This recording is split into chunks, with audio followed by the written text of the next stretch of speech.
This training will be touching on the fundamentals of renting in Idaho from the perspective of individuals that may be home sharing. This presentation is brought to you by Jesse Tree in partnership with NeighborWorks Boise.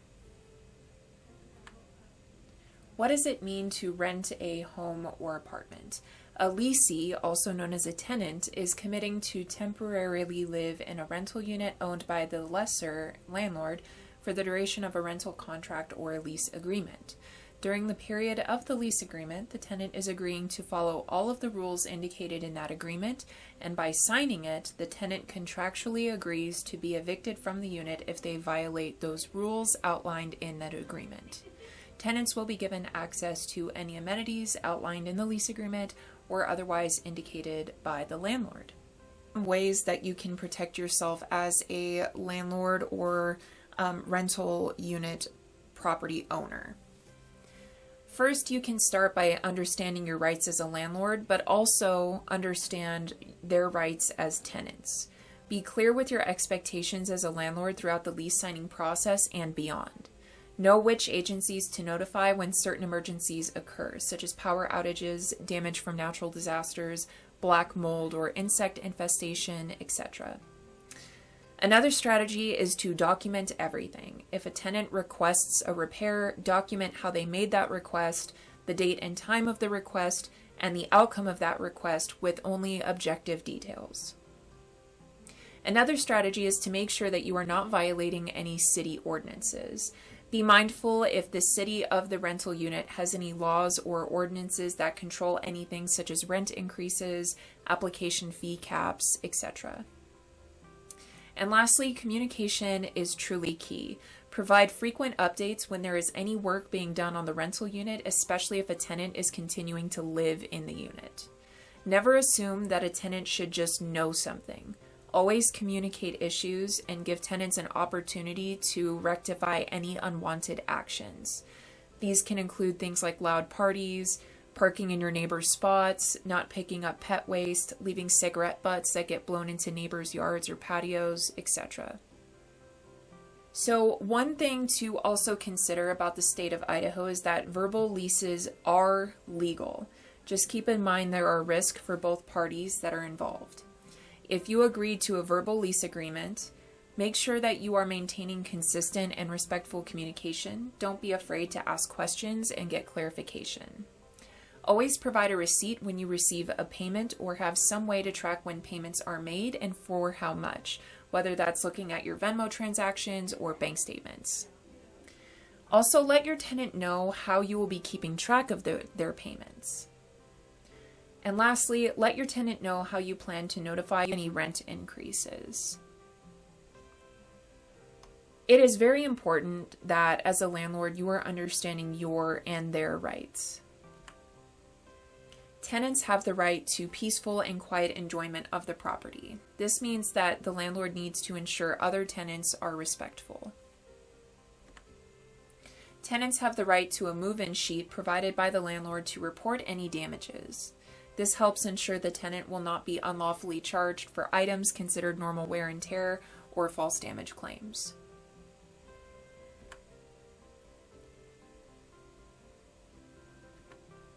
Tenants have the right to privacy. This means that landlords need to provide tenants appropriate notice prior to entering the home.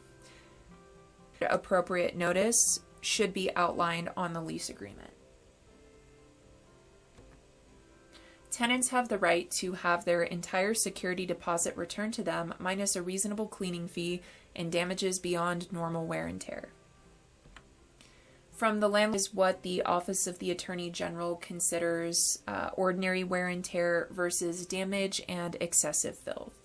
So under ordinary wear and tear, which are the landlord's responsibility to cover, that could include faded curtains, carpet and paint, water-stained linoleum by the shower, minor marks on or nicks in wall, moderate dirt or spotting on carpet, moderately dirty blinds or curtains, warped cabinet doors, minor marks on or nicks in floors, worn out thermostat on dryer, mineral deposits in the toilets, stains on old porcelain fixtures, or black spots on mirrors. What falls under the category of damage and excessive filth, which are the tenant's responsibility to cover and can come out of the security deposit, can include cigarette burns in curtains and carpet, broken tiles and torn linoleum, excessive wall damage, pet damage to carpet and curtains, missing or broken blinds, sticky cabinets and water-damaged interiors, water stains on wood floors, broken dryer or washer, plugged toilets and other plumbing, grime-coated bathtub and toilet, or mirrors with makeup or hairspray. Tenants have the right to have their security deposit returned within 30 days of vacating the premises. If there are any charges taken out of the deposit, the landlord needs to provide a written document listing the amount of each deduction and how that deduction was spent. Tenants have the right to be informed of any increase in rent before the due date. This applies to month-to-month leases. Rent should not change when a lease is active. An increase of 10% or more requires at least a 30-day notice prior to the payment date. Tenants have the right to call local government for health code violations. This includes mold, insect, or pest infestations. If a landlord refuses to remedy any health code violations in the home, it is encouraged that tenants do not attempt to withhold rent payment. Instead, they should report the violation to the city. Tenants have the right to have their electrical, plumbing, heating, ventilation, fire alarms, and sanitary facilities in solid working condition. If this is not the case, the tenant needs to notify the landlord in writing, and if the issue is not addressed within 3 days, the tenant has the right to sue for damages and personal injury. Tenants have the right to their personal possessions. Landlords cannot remove a tenant's personal property. If a tenant refuses to vacate the property, a sheriff must be called to make the removal. Tenants have the right to receive a receipt for any payments they make to their landlord. This includes deposits, monthly rent, as well as any late fees. We recommend all tenants receive a receipt for any payments made. Tenants have the right to a 3-day notice, not including weekends or holidays, and a lawful eviction process through the court. In most cases, the tenant has the right to use this time to remedy the lease violation or pay the rent due and may resume the lease as planned. Tenants have the right to sue their landlord for violating agreements in their lease or for violating tenant rights. Most of the time, if a violation of tenants' rights is written into a lease, the entire lease is invalidated. Looked at tenant rights, we are going to take a closer look at landlord rights. Landlords have the right to receive the full amount of monthly rent by the specified due date, which is indicated in the lease agreement or rental contract. Landlords have the right to receive the premises back after the end of the lease. Landlords should be able to re-enter and take possession of the premises after the lease term has been completed unless a new lease is agreed upon. Landlords have the right to lawfully evict their tenants. If rent is not paid on time, if the tenant is in violation of the lease terms, or if the tenant is unlawfully using, producing, or delivering a controlled substance on the premises, the landlord can go through the process of a lawful eviction. Keep in mind, any eviction must be lawful with adequate notice and through the court process. Landlords cannot simply change the locks. Landlords have the right to enter the property to make repairs after they have given the tenant proper notice. The amount of time is not specified by law, but it should be agreed upon in the lease terms. Landlords have the right to set their rent, deposit, and late fees. However, these fees should be written out and agreed upon in the lease and cannot change until the end of the lease terms. Additionally, there is a $30 legal cap on application fees in the city of Boise. Landlords have the right to outline their lease terms, though they should be open to a negotiation of those terms with their tenant.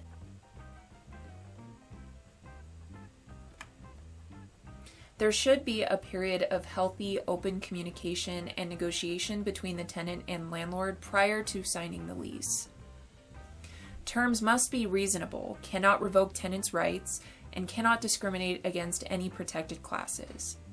Protected classes include sex, race, color, religion, disability, familial status, or national origin. Sex-based protections include protections against discrimination based on sexual orientation and gender identity in Ada County. Landlords have the right to pull an applicant's credit report as long as they receive written consent from the applicant. Landlords are required to provide the credit reporting agency's name and address if requested by the applicant. Landlords have the right to deduct charges from the tenant's security deposit if damages are beyond normal wear and tear. Landlords have the right to require a 30-day notice prior to their tenant ending a month-to-month lease agreement. Landlords are also required to provide a 30-day notice to the tenant if they would like to terminate a month-to-month lease or increase the rent over 10%. We are going to be spending some time talking about how to create a lease agreement. There are a lot of different ways that you can create a lease agreement. I always encourage potential tenants to read through the lease agreement and ask questions before signing.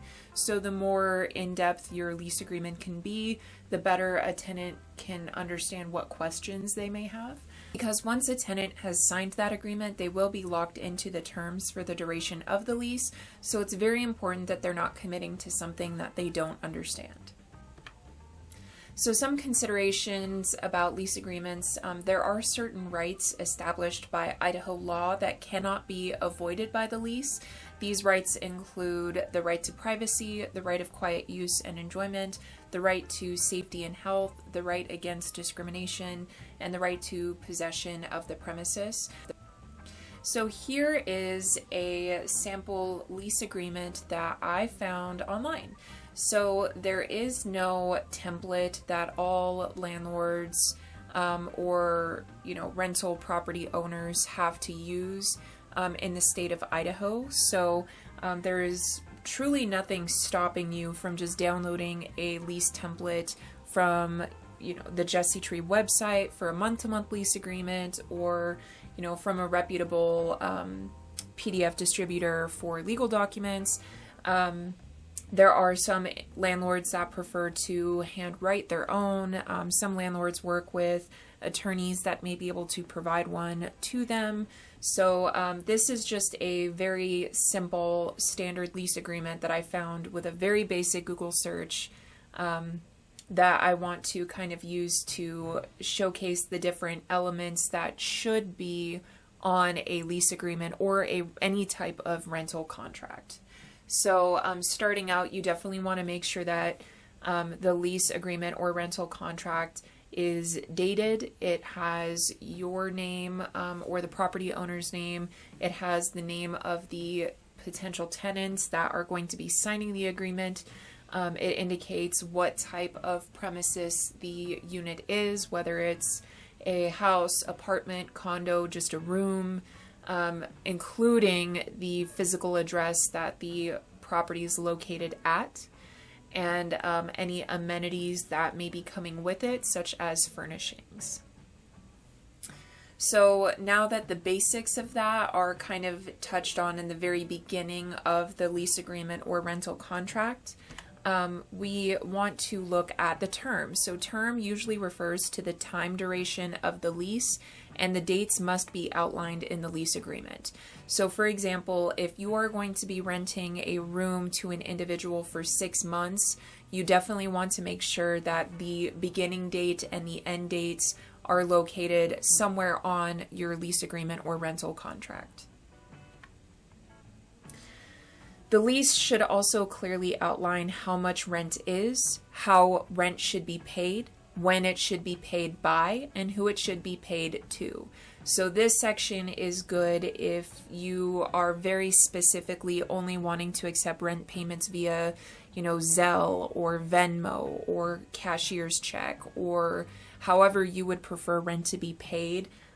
Making sure that that is clearly outlined in the lease agreement or rental contract, as well as any deadlines that you may have. So, for instance, if you would prefer rent is paid by the 1st, but you will allow a grace period until the 5th, that is something you would definitely want to express in the rent section of the lease agreement.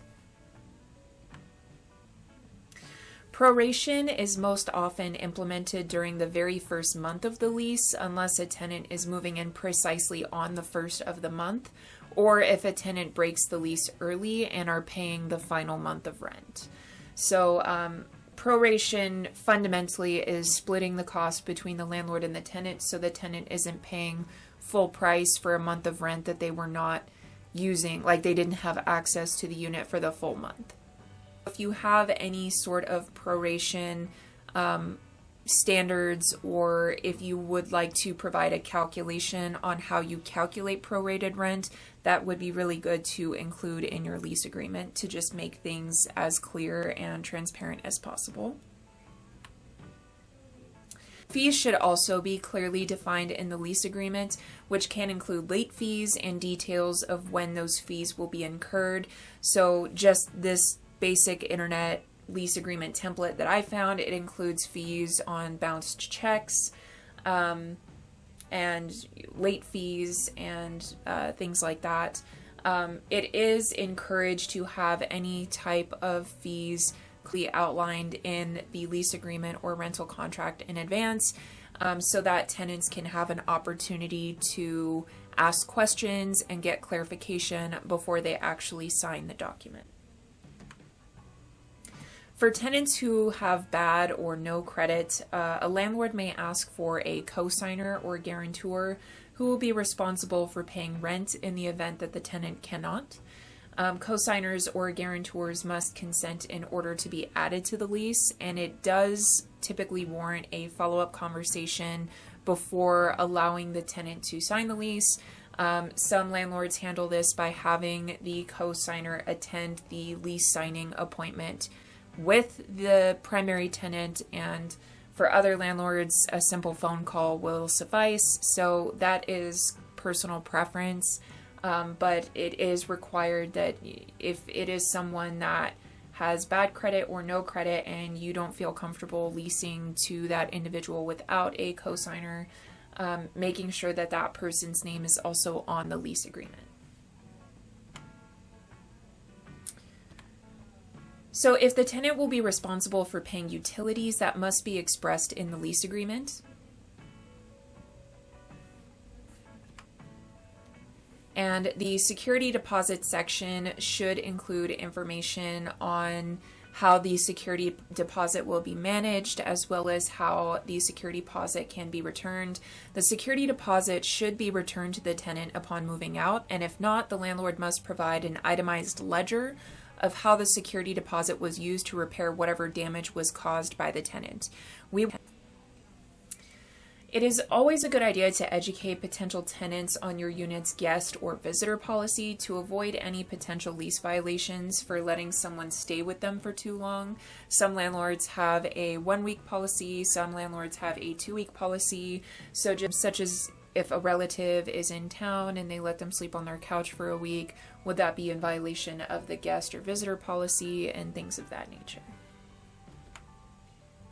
Any maintenance and repair expectations should also be outlined in the lease. Some landlords prefer that their tenants text them or call them directly when repairs are needed. Other landlords prefer that the tenant submits a maintenance request through a very specific online portal. So making sure that it is clear for your tenants to know how they should make repair requests in the lease agreement. Easier for the tenant to do things in the way that you would prefer. Also, any exceptions or accommodation processes should also be outlined in the lease, which includes the military clause or any sort of reasonable accommodation regarding equal housing opportunities and things of that nature. Alterations, such as painting walls or cabinetry or creating multiple holes in the walls, can lead to tenants not getting their security deposit back. So it's also very helpful for tenants if you include a section on the lease agreement or rental contract that specifically touches on what alterations are or are not acceptable for the rental unit and what policies or processes you would like the tenant to follow if they are needing to make an alteration to the rental unit. Pet policies are often strictly enforced and can lead to an eviction. Service animals are not the same as pets and cannot be considered as such.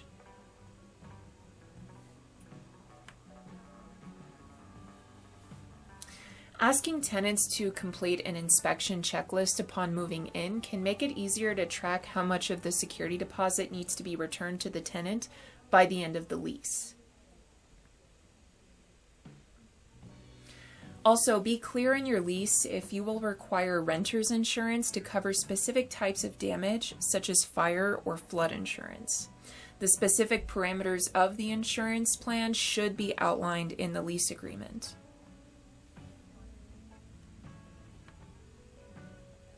In Idaho, subletting is legal unless the lease agreement between the landlord and the original tenant expressly prohibits it. When a sublease exists, the original tenant is solely responsible for fulfilling the terms of the original lease with the landlord. So again, just making sure that you're being very clear about your policies in the lease agreement.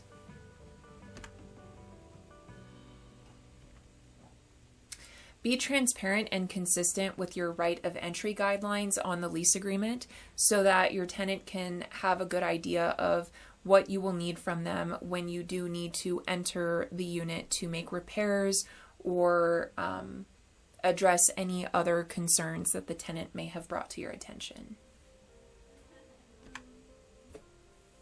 Landlords must disclose if the unit may contain lead paint on the lease agreement in the state of Idaho.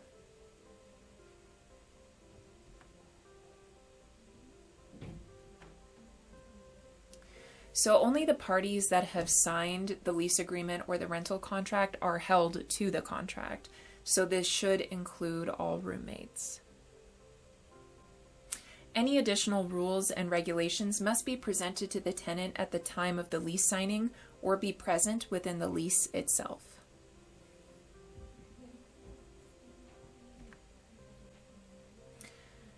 So this is a rental inspection checklist that is available for free in the Landlord and Tenant Rights and Responsibilities Manual by the Office of the Attorney General. This inspection is what determines the damage that will be measured upon move out, so it's important that all parties are being honest but also realistic. The checklist should be filled out twice, once during move in and again during move out. Just a reminder to always get all agreements in writing. And keep in mind that you are your own advocates. Tenant rights and landlord's rights rely on each other. These rights benefit everyone and make sure that all rights are respected. We always have the option to be kind to each other. Here are some legal resources if you are wanting more information about anything that was presented in this training. My name is Cassandra Artukovich. I am the Operations Manager of Jesse Tree. Please feel free to send any questions to office@jessetreeidaho.org or call or text the Tenant Resource Center at 208-383-9486.